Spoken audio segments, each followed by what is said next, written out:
Basava I T channel videos ನೋಡಲು subscribe ಮಾಡಿ ಹಾಗೂ ಹೊಸ ವೀಡಿಯೋಗಳ ನೋಟಿಫಿಕೇಶನ್ಗಾಗಿ ಬೆಲ್ ಐಕಾನ್ ಪ್ರೆಸ್ ಮಾಡಿ. Welcome to Basava I T channel. ಇವತ್ತಿನ ವಿಡಿಯೋದಲ್ಲಿ ಟ್ರಾನ್ಸ್ಡ್ಯೂಸರ್ಸ್ ಚಾಪ್ಟರ್ಲಿ ಬರ್ತಕ್ಕಂಥ ಸ್ಟ್ರೇನ್ ಗೇಜ್ ಟಾಪಿಕ್ ಬಗ್ಗೆ ನೋಡೋಣ. ಸೊ ಸ್ಟ್ರೇನ್ ಗೇಜ್ ಅಂದ್ರೇನು, ಅದ್ರ ವರ್ಕಿಂಗ್ ಪ್ರಿನ್ಸಿಪಲ್ ಏನು, ಯಾವ ಥರ ವರ್ಕ್ ಮಾಡುತ್ತೆ ಅದು, ಮತ್ತು ಅದನ್ನು ಯೂಸ್ ಮಾಡಿ ಏನನ್ನೆಲ್ಲ ಮೆಜರ್ ಮಾಡ್ಬೋದು ಅಂತ ಇವತ್ತಿನ ವಿಡಿಯೋದಲ್ಲಿ ನೋಡೋಣ. ಸೊ ಈ ಟಾಪಿಕ್ ಎಲೆಕ್ಟ್ರಾನಿಕ್ಸ್ ಮೆಕ್ಯಾನಿಕ್ಸ್ ಸೆಕೆಂಡ್ ಇಯರ್ವರೆಗೆ ಟ್ರೇಡ್ ಥಿಯರಿ ಸಬ್ಜೆಕ್ಟಲ್ಲಿ ಬರುತ್ತೆ. ಸೊ ಇದಕ್ಕಿಂತ ಮುಂಚಿನ ವೀಡಿಯೋಗಳಲ್ಲಿ ಟ್ರಾನ್ಸ್ಡ್ಯೂಸರ್ ಚಾಪ್ಟರ್ಲಿ ಬರ್ತಕ್ಕಂಥ ಬೇರೆ ಬೇರೆ ಟೆಂಪ್ರೇಚರ್ ಸೆನ್ಸರ್ಸ್ ಆಗಿರ್ಬೋದು, ಪಾಸಿವ್ ಸೆನ್ಸರ್ಸ್ ಅಥವಾ ಆ್ಯಕ್ಟಿವ್ ಸೆನ್ಸರ್ಸ್ ಬಗ್ಗೆ, ಇಂಡಕ್ಟಿವ್ ಸೆನ್ಸರ್ಸ್, ಕೆಪಾಸಿಟಿ ಸೆನ್ಸರ್ಸ್ ಬಗ್ಗೆ ಹಿಂದಿನ ವೀಡಿಯೋಗಳೆಲ್ಲ ನೋಡಿದ್ವಿ. ಸೊ ಆ ವೀಡಿಯೋಗಳ ಲಿಂಕ್ನ ನಾನು ಡಿಸ್ಕ್ರಿಪ್ಷನ್ ಬಾಕ್ಸಲ್ಲಿ ಹಾಕಿರ್ತೀನಿ, ಅಲ್ಲಿ ಹೋಗಿ ನೀವು ಆ ಲಿಂಕ್ನ ಕ್ಲಿಕ್ ಮಾಡಿ ಆ ವೀಡಿಯೋಗಳನ್ನ ನೋಡ್ಬೋದು. ಸೊ ಮೊದಲಿಗೆ strain gauge. A strain gauge or strain gauge is a device used to measure strain on an object. So ಯಾವುದೇ ಒಂದು ಆಬ್ಜೆಕ್ಟ್ನ ಸ್ಟ್ರೇನ್ ಮೆಜರ್ ಮಾಡೋದಕ್ಕೆ ಯೂಸ್ ಮಾಡೋವಂಥ ಡಿವೈಸ್ಗೆ ಸ್ಟ್ರೇನ್ ಗೇಜ್ ಅಂತ ಕರಿತೀವಿ ನಾವು. ಸ್ಟ್ರೇನ್ ಅಂದರೆ ಡಿಫಾರ್ಮೇಷನ್, ನಾವು ಹಾಕುವಂಥ ಒತ್ತಡದಿಂದ ಆ ಆಬ್ಜೆಕ್ಟ್ ಯಾವುದೋ ಒಂದು ಆಬ್ಜೆಕ್ಟಲ್ಲಿ ಆಗುವಂಥ ಡಿಫಾರ್ಮೇಷನ್ಗೆ ನಾವು ಸ್ಟ್ರೇನ್ ಅಂತ ಕರಿತೀವಿ. ಸೊ ಆ ಡಿಫಾರ್ಮೇಷನ್ ಎಷ್ಟು ಲೆವೆಲ್ಗೆ ಆಯಿತು, ಅದರಿಂದ ಡಿವೈಸ್ಗೆ ಎಷ್ಟು ಸ್ಟ್ರೇನ್ ಆಯಿತು ಆಬ್ಜೆಕ್ಟಿಗೆ ಅನ್ನೋದು ಮೆಜರ್ ಮಾಡೋದಕ್ಕೆ ಈ ಒಂದು ಸ್ಟ್ರೇನ್ ಗೇಜ್ ಅನ್ನೋ ಡಿವೈಸ್ನ ಅಥವಾ ಸೆನ್ಸರ್ನ ಯೂಸ್ ಮಾಡ್ತೀವಿ. The most common type of strain gauge consists of an insulating flexible backing which supports a metallic foil pattern. So common ಆಗಿ ಯೂಸ್ ಮಾಡೋಂಥ ಸ್ಟ್ರೇನ್ ಗೇಜ್ ಭಾಳಷ್ಟು ರೀತಿಯಲ್ಲಿ ಇದಾವೆ ಸ್ಟ್ರೇನ್ ಗೇಜ್. ಅದರಲ್ಲಿ ಕಾಮನ್ ಆಗಿ ಯೂಸ್ ಮಾಡೋವಂಥದ್ದು ಯಾವ ರೀತಿ ಇರುತ್ತೆ ಅಂದರೆ, ಒಂದು ಫ್ಲೆಕ್ಸಿಬಲ್ ಬ್ಯಾಕಿಂಗ್ ಸಪೋರ್ಟ್ ಇರುತ್ತೆ, ಅಂದರೆ ಒಂದು ಪ್ಲಾಸ್ಟಿಕ್ ಶೀಟ್ ಇರುತ್ತೆ, ಅದ್ರ ಮೇಲೆ ಏನು ಮಾಡಿರ್ತಾರೆ ಅಂದರೆ ಒಂದು ಮೆಟಾಲಿಕ್ ಫಾಯಿಲ್ ಪ್ಯಾಟರ್ನ ಅಟ್ಯಾಚ್ ಮಾಡಿರ್ತಾರೆ ಅದಕ್ಕೆ. ಸೊ ಈ ಮೆಟಾಲಿಕ್ ಫಾಯಿಲ್ ಪ್ಯಾಟರ್ನ್ ಅಂದರೆ ಇದು ಒಂದು ರೆಸಿಸ್ಟೆನ್ಸ್ ವೈರ್, ಆ ರೆಸಿಸ್ಟೆನ್ಸ್ ವೈರ್ನ ಒಂದು ಪ್ಯಾಟರ್ನ್ ರೀತಿಯಲ್ಲಿ ಅಟ್ಯಾಚ್ ಮಾಡಿರ್ತಾರೆ ಈ ಒಂದು ಫ್ಲೆಕ್ಸಿಬಲ್ ಪ್ಲಾಸ್ಟಿಕ್ ಬ್ಯಾಕಿಂಗ್ ಮೆಟೀರಿಯಲ್ಗೆ. The gauge is attached to the object by a suitable adhesive such as ಸಯಾನೋ ಆಕ್ರಲೈಟ್. ಸೊ ಈ ಒಂದು ಗೇಜ್ನ ನಾವೇನು ಮಾಡಬೇಕು, ಯಾವ ಆಬ್ಜೆಕ್ಟ್ ಸ್ಟ್ರೇನ್ನ ನಾವು ಮೆಜರ್ ಮಾಡ್ಬೇಕಂತಿರ್ತೀವಿ ಆ ಒಂದು ಆಬ್ಜೆಕ್ಟ್ಗೆ ಈ ಗೇಜ್ನ ಕರೆಕ್ಟಾಗಿರೋಂಥ ಅದೇಸಿವ್ ಅಂದರೆ ಗಮ್ ಯೂಸ್ ಮಾಡಿಕೊಂಡು ನಾವು ಅಟ್ಯಾಚ್ ಮಾಡಬೇಕಾಗುತ್ತೆ. ಸೊ ಯಾವುದೇ ರೀತಿಯಲ್ಲಿ ಗಮ್ ಯೂಸ್ ಮಾಡಿದಾಗ ಅಟ್ಯಾಚ್ ಮಾಡಬೇಕಾದ್ರೆ ಸ್ಟ್ರೇನ್ ಯಾವುದೇ ರೀತಿ ಡಿಫಾರ್ಮೇಷನ್ ಆಗಿರಬಾರ್ದು, ಸ್ಟ್ರೇಟಾಗೇ ಇರಬೇಕು ಸ್ಟ್ರೇನ್ ಗೇಜ್. ಸೊ ಆ ಥರ ನಾವೊಂದು ಈ ಒಂದು ಸ್ಟ್ರೇನ್ ಗೇಜ್ನ ಆಬ್ಜೆಕ್ಟ್ ಅಟ್ಯಾಚ್ ಮಾಡಬೇಕಾಗುತ್ತೆ. ಸೊ ಅಟ್ಯಾಚ್ ಮಾಡಬೇಕಾದ್ರೆ ಸೂಟೇಬಲ್ ಗಮ್ ಯಾವುದು ಅಂದರೆ ಸಯಾನೋ ಅಕ್ರಲೈಟ್. ಈ ಒಂದು ಗಮ್ ಯೂಸ್ ಮಾಡಿಕೊಂಡು ನಾವು ಸ್ಟ್ರೇನ್ ಗೇಜ್ನ ಆಬ್ಜೆಕ್ಟಿಗೆ ಅಟ್ಯಾಚ್ ಮಾಡ್ಬೋದು. As the object is deformed, the foil is deformed causing its electrical resistance to change. So ಈಗ ನಾವು ಈ ಥರ ಅಟ್ಯಾಚ್ ಮಾಡಿದ್ಮೇಲೆ ಆಬ್ಜೆಕ್ಟಿಗೆ ನಾವೇನು ಫೋರ್ಸ್ ಹಾಕ್ತೀವಿ, ಒತ್ತಡ ಹಾಕ್ತೀವಿ, ಆ ಫೋರ್ಸಿಂದ ಏನಾಗುತ್ತೆ, ಆಬ್ಜೆಕ್ಟು ಡಿಫಾರ್ಮ್ ಆಗುತ್ತೆ. ಡಿಫಾರ್ಮ್ ಅಂದರೆ ಬೆಂಡ್ ಆಗೋದಾಗಿರ್ಬೋದು, ಒಂದು ಕಡೆ ಸ್ಲ್ಯಾಂಟ್ ಆಗೋದಾಗಿರ್ಬೋದು, ಅಥವಾ ಕಾಂಪ್ರೆಸ್ ಆಗೋದಾಗಿರ್ಬೋದು. ಈ ಥರ ಡಿಫಾರ್ಮೇಷನ್ ಆಗೋಕ್ಕೆ ಸ್ಟಾರ್ಟ್ ಆಗುತ್ತೆ ಆಬ್ಜೆಕ್ಟ್. ಸೊ ಆಬ್ಜೆಕ್ಟ್ ಡಿಫಾರ್ಮೇಷನ್ ಆಗಬೇಕಾದ್ರೆ ಈ ಒಂದು ಫಾಯಿಲ್ ಅಥವಾ ಸ್ಟ್ರೇನ್ ಗೇಜ್ ಡಿವೈಸ್ನ ಏನು ಅಟ್ಯಾಚ್ ಮಾಡಿರ್ತೀವಿ ನಾವು, ಆ ಒಂದು ಫಾಯಿಲ್ ಕೂಡ ಡಿಫಾರ್ಮ್ ಆಗೋಕ್ಕೆ ಸ್ಟಾರ್ಟ್ ಆಗುತ್ತೆ ಆಬ್ಜೆಕ್ಟ್ ಜೊತೆಗೆ. ಸೊ ಈ ಥರ ಡಿಫಾರ್ಮ್ ಆದಾಗ ಏನಾಗುತ್ತೆ, ಅದರಲ್ಲಿ ಇರುವಂಥ ಸ್ಟ್ರೇನ್ ಗೇಜಲ್ಲಿ ಇರುವಂಥ ರೆಸಿಸ್ಟೆನ್ಸ್ ವೈರ್ ಅದರದ್ದು ರೆಸಿಸ್ಟೆನ್ಸ್ ಚೇಂಜ್ ಆಗುತ್ತೆ. ಸೊ ಈ ಥರ ಚೇಂಜ್ ಆಗೋ ರೆಸಿಸ್ಟೆನ್ಸ್ನೇ ನಾವಿಲ್ಲಿ ಮೆಜರ್ ಮಾಡೋದಕ್ಕೆ ತೊಗೊಳ್ತೀವಿ. This resistance change usually measured using a Wheatstone bridge. So ಈ ಥರ ಚೇಂಜ್ ಆಗುವಂಥ ರೆಸಿಸ್ಟೆನ್ಸ್ನ ನಾವು Wheatstone bridge circuit use ಮಾಡಿ ಮೆಜರ್ ಮಾಡ್ತೀವಿ. It is related to the strain by the quantity known as the gauge factor. So gauge factor ಅನ್ನೋದು ಎಷ್ಟು ಇರುತ್ತೆ ಅನ್ನೋದ್ರ ಮೇಲೆ ಅದರ ಒಂದು ಕ್ವಾಂಟಿಟಿ ಅಥವಾ ನಾವು ಸ್ಟ್ರೇನ್ ಕ್ವಾಂಟಿಟಿ ಎಷ್ಟು ಇದೆ ಅನ್ನೋದು ಡಿಸೈಡ್ ಆಗುತ್ತೆ. ಸೊ ಇಲ್ಲಿ ವೀಟ್ ಸ್ಟೋನ್ ಬ್ರಿಡ್ಜ್ ಎದಕ್ಕೆ ಯೂಸ್ ಮಾಡ್ತೀವಿ ಅಂದರೆ, ನಾವೇನು ಈ ಒಂದು ಡಿಫಾರ್ಮೇಷನ್ ಏನಾಗುತ್ತೆ ಸ್ಟ್ರೇನ್ ಗೇಜ್, ಅವಾಗ ಅದರಲ್ಲಿ ಆಗುವಂಥ ರೆಸಿಸ್ಟೆನ್ಸ್ ಚೇಂಜಸ್ ಭಾಳ ಕಡಿಮೆ ಇರುತ್ತೆ. ನಾರ್ಮಲಿ ನಾನ್ ಡಿಟೆಕ್ಟೇಬಲ್, ಅಷ್ಟು ಕಡಿಮೆ ರೆಸಿಸ್ಟೆನ್ಸ್ ಇರುತ್ತೆ. ಅದಕ್ಕೆ ಅದನ್ನು ವೀಟ್ ಸ್ಟೋನ್ ಬ್ರಿಡ್ಜಲ್ಲಿ ಅಥವಾ ಬ್ರಿಡ್ಜ್ ಸರ್ಕ್ಯೂಟಲ್ಲಿ ಯೂಸ್ ಮಾಡಿ ಅಲ್ಲಿ ಆಗುವಂಥ ರೆಸಿಸ್ಟೆನ್ಸ್ ಚೇಂಜಸ್ನ ಮೆಜರ್ ಮಾಡ್ಕೋತೀವಿ. ಸೊ ಸ್ಟ್ರೇನ್ ಗೇಜ್ ನೋಡೋದಕ್ಕೆ ಈ ಥರ ಇರುತ್ತೆ. ಕಾಮನ್ ಆಗಿ ಯೂಸ್ ಮಾಡೋಂಥ ಸ್ಟ್ರೇನ್ ಗೇಜ್ ನೋಡೋದಕ್ಕೆ ಇದು ಒಂದು ಸಿಂಪಲ್ ಡಯಾಗ್ರಾಮಿಂದ ನೋಡ್ಬೋದು, ಈ ಥರ ಇರುತ್ತೆ. ಸೊ ಇಲ್ಲೇನು ಜಿಗ್ಜಾಗ್ ಪ್ಯಾಟರ್ನಲ್ಲಿ ಏನು ಅಟ್ಯಾಚ್ ಮಾಡಿದ್ದಾರೋ ಇದು ರೆಸಿಸ್ಟೆನ್ಸ್ ವೈರ್, ಇದು ಸೊ ರೆಸಿಸ್ಟೆನ್ಸ್ ಫಾಯಿಲ್ ಅಥವಾ ರೆಸಿಸ್ಟೆನ್ಸ್ ವೈರ್ ಅಥವಾ ರೆಸಿಸ್ಟೆನ್ಸ್ ಫಾಯಿಲ್. ಸೊ ಇದೇನಿದೆನೋ ಯೆಲ್ಲೋ ಕಲರ್, ಇದು ಒಂದು ಪ್ಲಾಸ್ಟಿಕ್ ರೀತಿಯಲ್ಲಿ ಇರುವಂಥ ಗೇಜ್ ಬ್ಯಾಕಿಂಗ್ ಫಾರ್ಮ್, ಅಂದರೆ ಒಂದು ಪ್ಲಾಸ್ಟಿಕ್ ರೀತಿಯಲ್ಲಿ ಇರುತ್ತೆ, ಈಸಿಯಾಗಿ ಬೆಂಡ್ ಆಗುವಂಥದ್ದು. ಆಮೇಲೆ ಇಲ್ಲಿ ಎರಡು ಬ್ಲ್ಯಾಕ್ ಕಲರ್ ಡಾಟ್ಸ್ ಕಾಣ್ತಿದ್ದಾವೆ, ಇವೆರಡು solder pads. So output connection ತೊಗೋಬೇಕಲ್ಲ ಈ ರೆಸಿಸ್ಟೆನ್ಸ್ ನಾವು ಮೆಜರ್ ಮಾಡೋದಕ್ಕೆ, ಅದರಿಂದಾಗಿ ಎರಡು ಸಾಲ್ಡರ್ ಪ್ಯಾಡ್ಸ್ ಇರ್ತವೆ. ಸೊ ಅಲ್ಲಿಂದ ನಾವು ಎರಡು ಎಲೆಕ್ಟ್ರಿಕ್ ವೈರ್ಸ್ನ ಅಥವಾ ಲೀಡ್ಸ್ನ ಅಟ್ಯಾಚ್ ಮಾಡ್ಕೋಬೋದು. ಸೊ ಇದು ಯಾವ ಥರ ಸ್ಟ್ರೇನ್ ಡಿಟೆಕ್ಟ್ ಮಾಡುತ್ತೆ ಅಂದರೆ, ಓನ್ಲಿ ಇದು ಸ್ಟ್ರೆಚ್ ಮಾಡಿದಾಗ, ಈ ಸೈಡಿಂದ ಸ್ಟ್ರೆಚ್ ಮಾಡಿದಾಗ ಅಥವಾ ಎರಡು ಕಡೆಯಿಂದ ಕಾಂಪ್ರೆಸ್ ಮಾಡಿದಾಗ ಮಾತ್ರ ಇದು ಒಂದು ಸ್ಟ್ರೇನ್ನ ಡಿಟೆಕ್ಟ್ ಮಾಡುತ್ತೆ. ಸೊ ಮೇಲಿಂದ ಕೆಳಗಿಂದ, ಸೊ ಅಂದರೆ ಈ ಪೊಸಿಷನ್ ಮತ್ತು ಈ ಪೊಸಿಷನಲ್ಲಿ ಸ್ಟ್ರೆಚ್ ಮಾಡಿದಾಗ ಈ ಸ್ಟ್ರೇನ್ ಡಿಟೆಕ್ಟ್ ಆಗಲ್ಲ ಇಲ್ಲಿ. ಸೊ ಒರಿಜಿನಲ್ ಆಗಿ ನೋಡೋದಕ್ಕೆ ಈ ಡಿವೈಸ್ ಈ ಥರ ಇರುತ್ತೆ. ಸೊ ಯೆಲ್ಲೋ ಕಲರ್ ಏನು ಕಾಣುತ್ತೋ ಅದು ಬ್ಯಾಕಿಂಗ್ ಪ್ಲಾಸ್ಟಿಕ್, ಆ್ಯಂಡ್ ಇಲ್ಲೇನು ನಮಗೆ ಸ್ಟೀಲ್ ಕಲರ್ ರೀತಿ ಕಾಣುತ್ತೋ ಅದು ರೆಸಿಸ್ಟೆನ್ಸ್ ವೈರ್. ಸೊ ಈ ಥರ ಈ ಜಿಗ್ಜ್ಯಾಗ್ ಪ್ಯಾಟರ್ನಲ್ಲಿ ಯಾಕೆ ಅಟ್ಯಾಚ್ ಮಾಡಿರ್ತಾರೆ ರೆಸಿಸ್ಟೆನ್ಸ್ ವೈರ್? ಸಿಂಪಲ್ ಒಂದು ಲೈನ್ ರೆಸಿಸ್ಟೆನ್ಸ್ ವೈರ್ನ ಯೂಸ್ ಮಾಡ್ಬೋದಲ್ಲ ಒಂದೇ ಲೈನಲ್ಲಿ. ಅಂದರೆ ಯಾಕೆ ಯೂಸ್ ಮಾಡ್ತಾರೆ ಅಂದರೆ ಈ ಥರ ಸಿಂಪಲ್ ನಾವು ಒಂದು ಲೈನಲ್ಲಿ ರೆಸಿಸ್ಟೆನ್ಸ್ನ ಯೂಸ್ ಮಾಡಿದ್ರೆ ಅದರಲ್ಲಿ ಆಲ್ಮೋಸ್ಟು ಚೇಂಜಸ್ ಆಗೋದೇ ಇಲ್ಲ.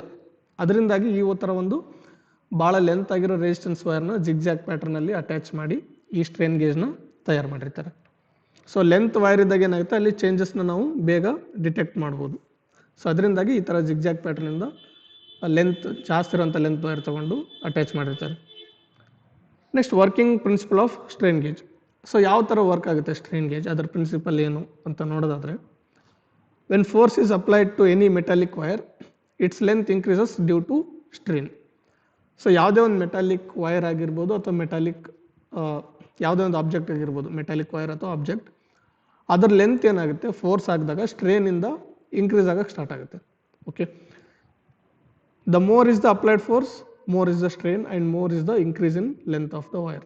ಸೊ ನಾವು ಜಾಸ್ತಿ ಫೋರ್ಸ್ ಅಪ್ಲೈ ಮಾಡ್ದಂಗೆಲ್ಲ ಏನಾಗುತ್ತೆ ಸ್ಟ್ರೇನ್ ಜಾಸ್ತಿ ಆಗುತ್ತೆ ಆ್ಯಂಡ್ ಲೆಂತ್ ಕೂಡ ಜಾಸ್ತಿ ಹಾಕೊಂತ ಹೋಗುತ್ತೆ ಈ ಮೆಟಾಲಿಕ್ ವೈರ್ದು ಅಥವಾ metallic ಆಬ್ಜೆಕ್ಟ್ದು.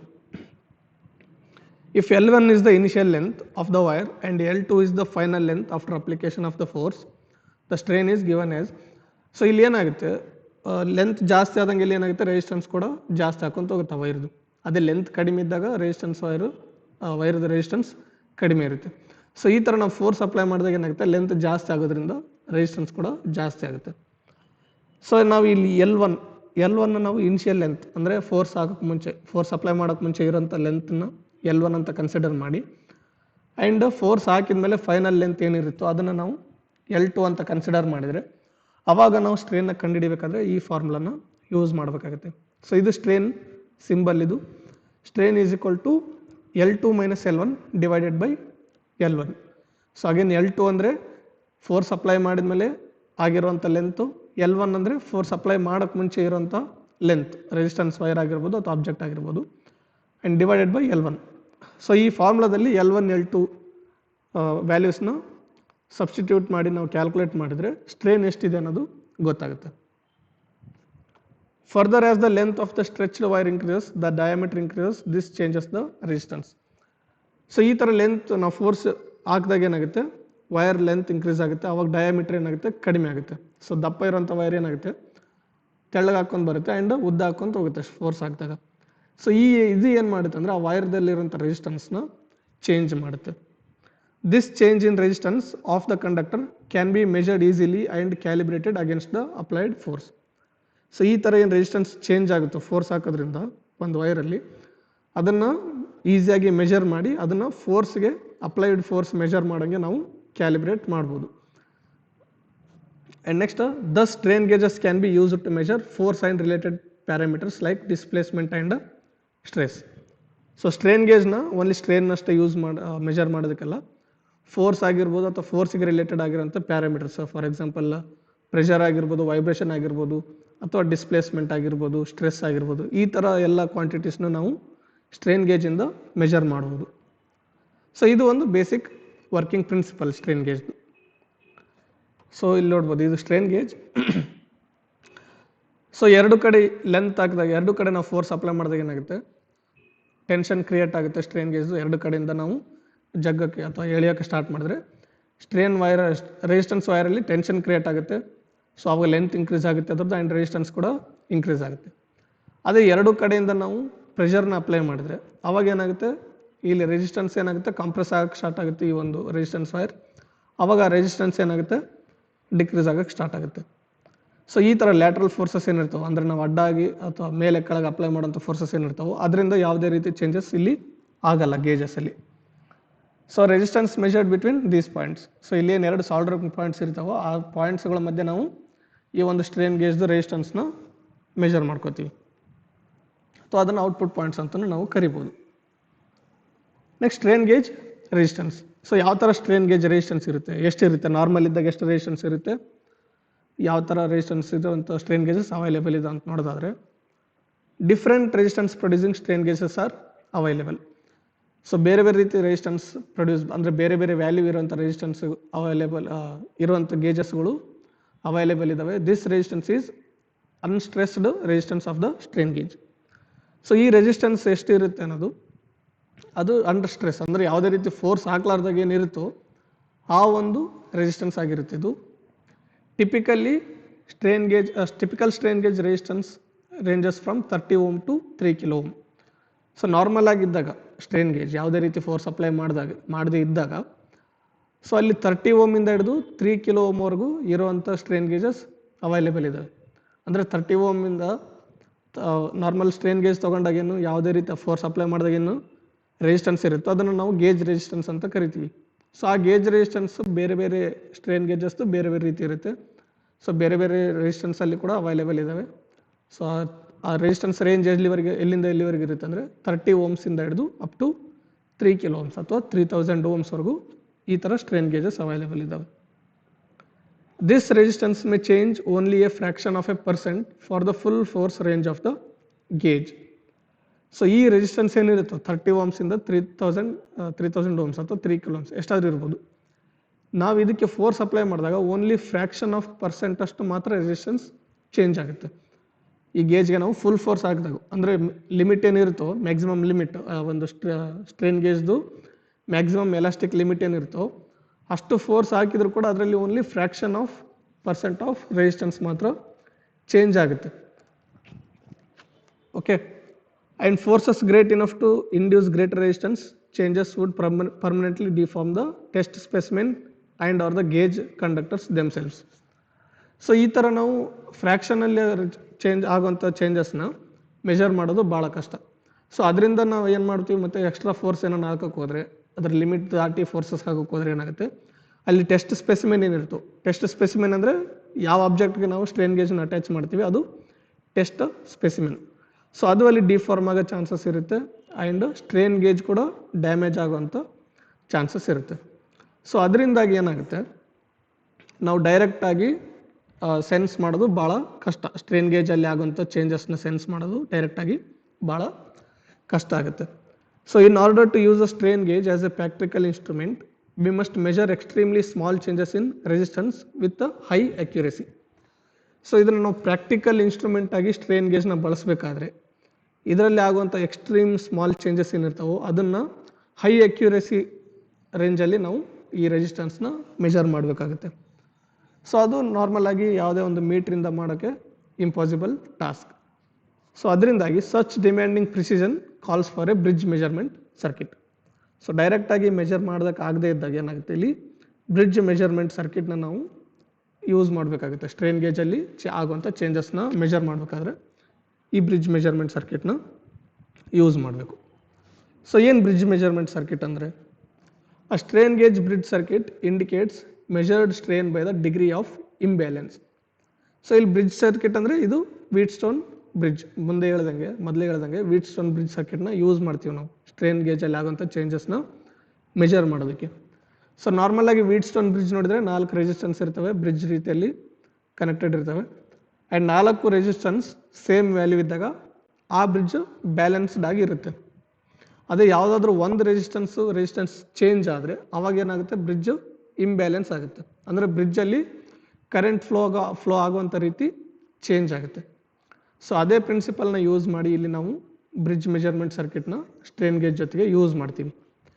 A strain gauge bridge circuit indicates measured strain by the degree of imbalance. For example ಇಲ್ಲಿ ಒಂದು ಸ್ಟ್ರೈನ್ ಗೇಜ್ 100 Ohm ನಾರ್ಮಲ್ ಆಗಿ ಇರುವಂಥ ಸ್ಟ್ರೈನ್ ಗೇಜ್ ಅಂದರೆ ಯಾವುದೇ ರೀತಿ ಫೋರ್ಸ್ ಅಪ್ಲೈ ಮಾಡಿದಾಗ 100 Ohms ಪ್ರೊಡ್ಯೂಸ್ ಮಾಡೋಂಥ ಸ್ಟ್ರೈನ್ ಗೇಜ್ನ ನಾವು ಯೂಸ್ ಮಾಡಿದರೆ ಅಲ್ಲಿ ಅದ್ರ ಜೊತೆ ನಾವೇನು ಮಾಡ್ತೀವಿ ಅದು ಒಂದು ರೆಸಿಸ್ಟೆನ್ಸ್ ಆಗಿ ಯೂಸ್ ಮಾಡಿಕೊಂಡು ಅದ್ರ ಜೊತೆ ಉಳಿದಂಥ ರೆಸಿಸ್ಟೆನ್ಸ್ಗಳು ಬ್ರಿಡ್ಜ್ ಸರ್ಕಿಟಲ್ಲಿ 100 Ohms ರೆಸಿಸ್ಟೆನ್ಸ್ಗಳನ್ನ ಯೂಸ್ ಮಾಡ್ತೀವಿ ನಾವು.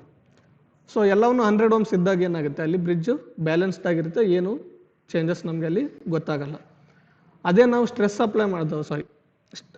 ಫೋರ್ಸ್ ಅಪ್ಲೈ ಮಾಡಿದಾಗ ಈ ಒಂದು ಸ್ಟ್ರೈನ್ ಗೇಜ್ಗೆ ಫೋರ್ಸ್ ಅಪ್ಲೈ ಮಾಡಿದಾಗ ಏನಾಗುತ್ತೆ ಸೊ 100 Ohm ಇರೋಂಥ ರೆಸಿಸ್ಟೆನ್ಸ್ ಏನಾಗುತ್ತೆ ಅದರಲ್ಲಿ ಫ್ರ್ಯಾಕ್ಷನ್ ಆಫ್ ವೇರಿಯೇಷನ್ ಆಗೋದಕ್ಕೆ ಸ್ಟಾರ್ಟ್ ಆಗುತ್ತೆ. ಅಂದರೆ 100 ಓಮ್ ಇರೋದು 100.1 ಓಮ್ ಆಗ್ಬೋದು, 100.2 ಓಮ್ 2 ಓಮ್ಸ್ ಆಗ್ಬೋದು, ಅಥವಾ 99.9 ಓಮ್ಸ್ 99.8 ಓಮ್ಸ್ ಆಗ್ಬೋದು. ಸೊ ಈ ಒಂದು ಸ್ಮಾಲ್ ಚೇಂಜಸ್ ಏನಾಗುತ್ತೆ ಈ ಒಂದು ಬ್ರಿಡ್ಜ್ ಸರ್ಕಿಟಲ್ಲಿ ಇಂಬ್ಯಾಲೆನ್ಸ್ನ ಕ್ರಿಯೇಟ್ ಮಾಡುತ್ತೆ. ಸೊ ಈ ಥರ ಇಂಬ್ಯಾಲೆನ್ಸ್ ಕ್ರಿಯೇಟ್ ಮಾಡಿದಾಗ ಏನಾಗುತ್ತೆ, ಸೆಂಟ್ರಲ್ಲಿ ಒಂದು ವೋಲ್ಟ್ ಮೀಟರ್ನ ಕನೆಕ್ಟ್ ಮಾಡಿರ್ತೀವಿ. ಆ ವೋಲ್ಟ್ ಮೀಟ್ರಲ್ಲಿ ನಮಗೆ ಮೆಜರ್ಮೆಂಟು ಚೇಂಜ್ ಆಗುತ್ತೆ. ಸೊ ಆ ಅಕ್ಯುರೇಟ್ ಮೆಜರ್ಮೆಂಟ್ ಈ ಇಂಬ್ಯಾಲೆನ್ಸ್ ಎಷ್ಟು ಆಗಿರುತ್ತೆ ಅನ್ನೋದ್ರ ಮೇಲೆ ಡಿಪೆಂಡ್ ಆಗಿರುತ್ತೆ. ಅಂದರೆ ಎಷ್ಟು ಇಂಬ್ಯಾಲೆನ್ಸ್ ಆಗುತ್ತೋ ಅಷ್ಟರ ಮಟ್ಟಿಗೆ ವೋಲ್ಟೇಜ್ ರೀಡಿಂಗ್ ನಮಗೆ ಅಲ್ಲಿ ತೋರಿಸುತ್ತೆ ವೋಲ್ಟ್ ಮೀಟ್ರಲ್ಲಿ. Strain gauge measurement circuit are configured in 3 methods. So ಈ ಥರ ಮೆಜರ್ಮೆಂಟ್ ಮಾಡೋದಕ್ಕೆ ಯೂಸ್ ಮಾಡೋಂಥ ಬ್ರಿಡ್ಜ್ ಸರ್ಕಿಟ್ಗಳನ್ನ 3 ಮೆಥಡಲ್ಲಿ ಕ್ರಿಯೇಟ್ ಮಾಡಿದ್ದಾರೆ. ಒಂದು quarter bridge strain gauge circuit, ಎರಡನೇದು half bridge strain gauge circuit, ಮೂರನೇದು full bridge strain gauge circuit. ಇಲ್ಲಿ ಕ್ವಾರ್ಟರ್ ಬ್ರಿಡ್ಜ್ ಸರ್ಕಿಟಲ್ಲಿ 4 ರೆಸಿಸ್ಟೆನ್ಸ್ ಇರ್ತಾವಲ್ಲ, ಅದರಲ್ಲಿ ಒಂದು ಮಾತ್ರ ಸ್ಟ್ರೇನ್ ಗೇಜ್ ಯೂಸ್ ಮಾಡಿರ್ತಾರೆ, 3 ನಾರ್ಮಲ್ ಫಿಕ್ಸ್ಡ್ ರೆಸಿಸ್ಟೆನ್ಸ್ನ ಯೂಸ್ ಮಾಡಿರ್ತಾರೆ. ಹಾಫ್ ಬ್ರಿಡ್ಜ್ ಸ್ಟ್ರೇನ್ ಗೇಜ್ ಸರ್ಕಿಟಲ್ಲಿ 2 ಸ್ಟ್ರೇನ್ ಗೇಜ್ಗಳನ್ನ ಯೂಸ್ ಮಾಡಿರ್ತಾರೆ, 2 ಫಿಕ್ಸ್ಡ್ ರೆಸಿಸ್ಟರ್ನ ಯೂಸ್ ಮಾಡಿರ್ತಾರೆ.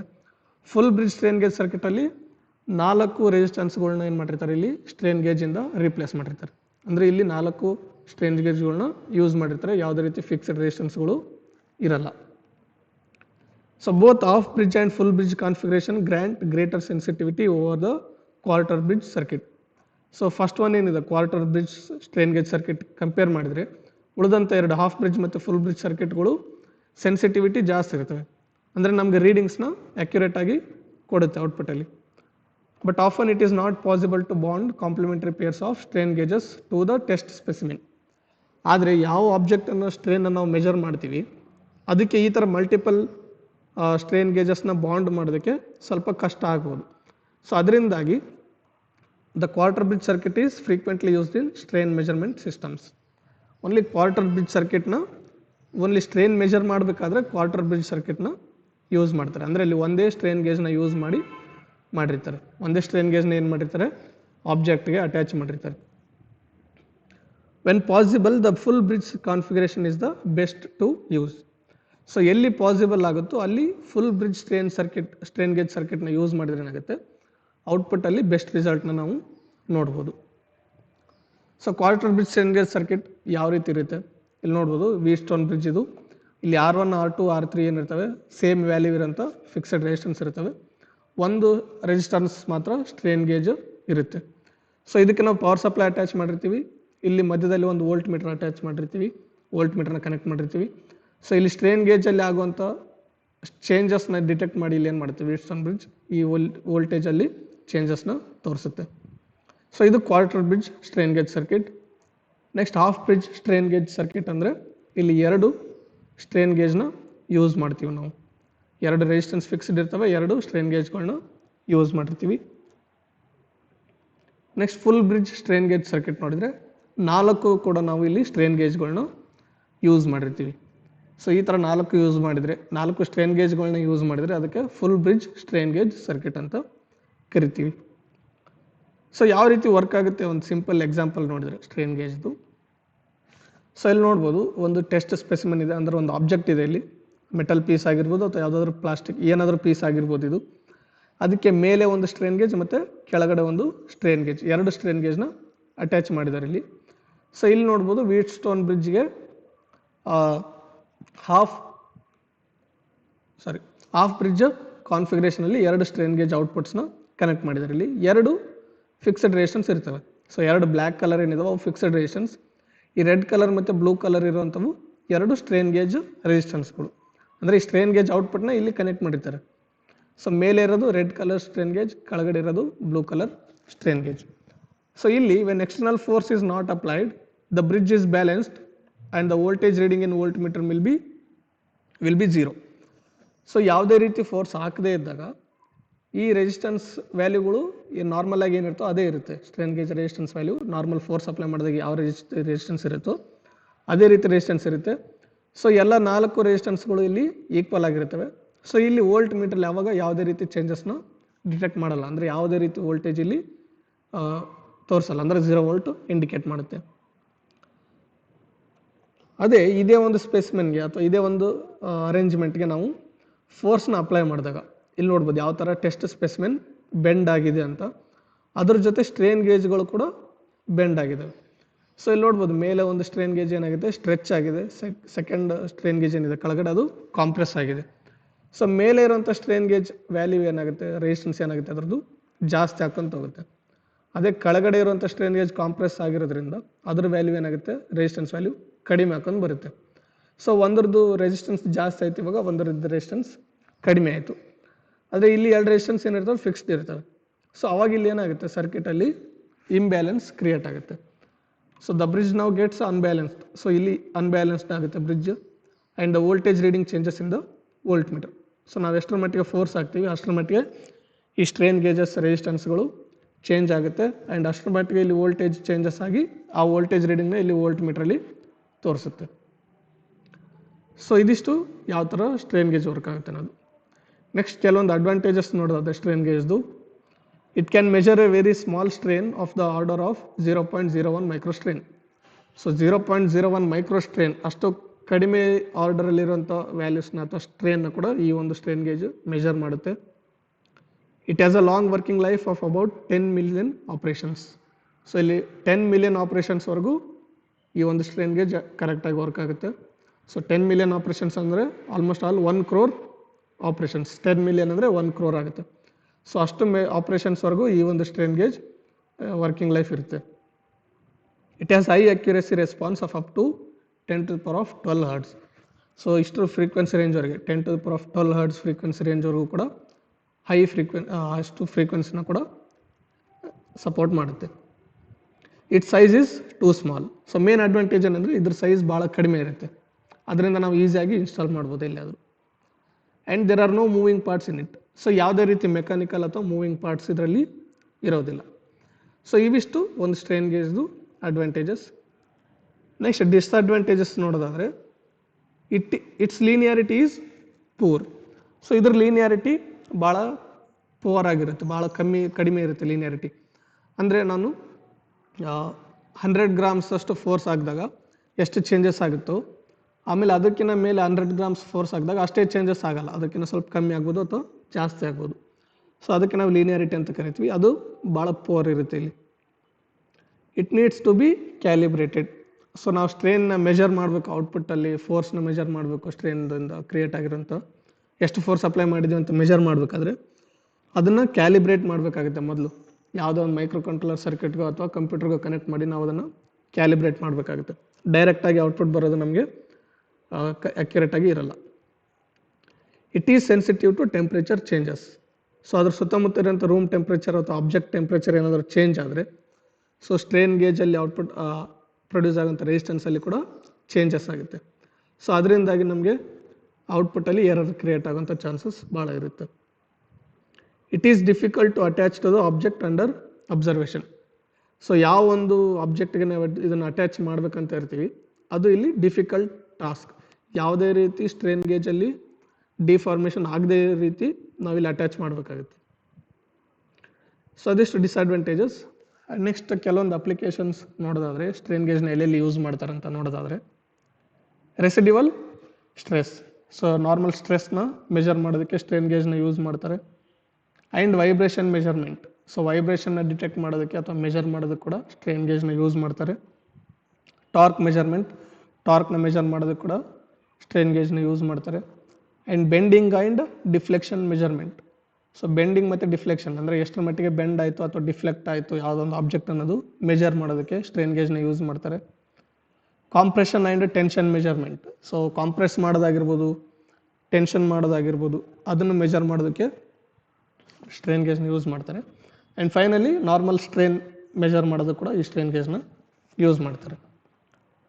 ಸೊ ಇದಿಷ್ಟು ಇವತ್ತಿನ ವಿಡಿಯೋದಲ್ಲಿ ಸ್ಟ್ರೇನ್ ಗೇಜ್ ಅಂದ್ರೇನು, ಅದು ಯಾವ ಪ್ರಿನ್ಸಿಪಲ್ ಮೇಲೆ ವರ್ಕ್ ಮಾಡುತ್ತೆ, ಯಾವ ಥರ ವರ್ಕ್ ಮಾಡುತ್ತೆ, ಅದನ್ನು ಯಾವ ರೀತಿ ನಾವು ಬ್ರಿಡ್ಜ್ ಸರ್ಕ್ಯೂಟ್ಗೆ ಕನೆಕ್ಟ್ ಮಾಡಿ ಒಂದು ಬೇರೆ ಬೇರೆ ಕ್ವಾಂಟಿಟೀಸ್ನ ಮೆಜರ್ ಮಾಡ್ಬೋದು ಅಂತ ನೋಡಿದ್ವಿ. ಆ್ಯಂಡ್ ಕೆಲವು ಅಡ್ವಾಂಟೇಜಸ್, ಡಿಸ್ಅಡ್ವಾಂಟೇಜಸ್ ಆ್ಯಂಡ್ ಅಪ್ಲಿಕೇಶನ್ಸ್ಗಳು ಕೂಡ ನೋಡಿದ್ವಿ ಸ್ಟ್ರೇನ್ ಗೇಜ್ ಅದು. ಸೊ ಇನ್ನು ಈ ವಿಡಿಯೋ ನಿಮ್ಗೆ ಇಷ್ಟ ಆಗಿದ್ದರೆ ಲೈಕ್ ಮಾಡಿ, ಶೇರ್ ಮಾಡಿ, ಬಸವೈಟಿ ಚಾನಲ್ನ ಸಬ್ಸ್ಕ್ರೈಬ್ ಮಾಡಿ ಮತ್ತು ಪಕ್ಕದಲ್ಲಿರುವಂಥ ಬೆಲ್ ಐಕನ್ನ ಪ್ರೆಸ್ ಮಾಡಿ. Thank you.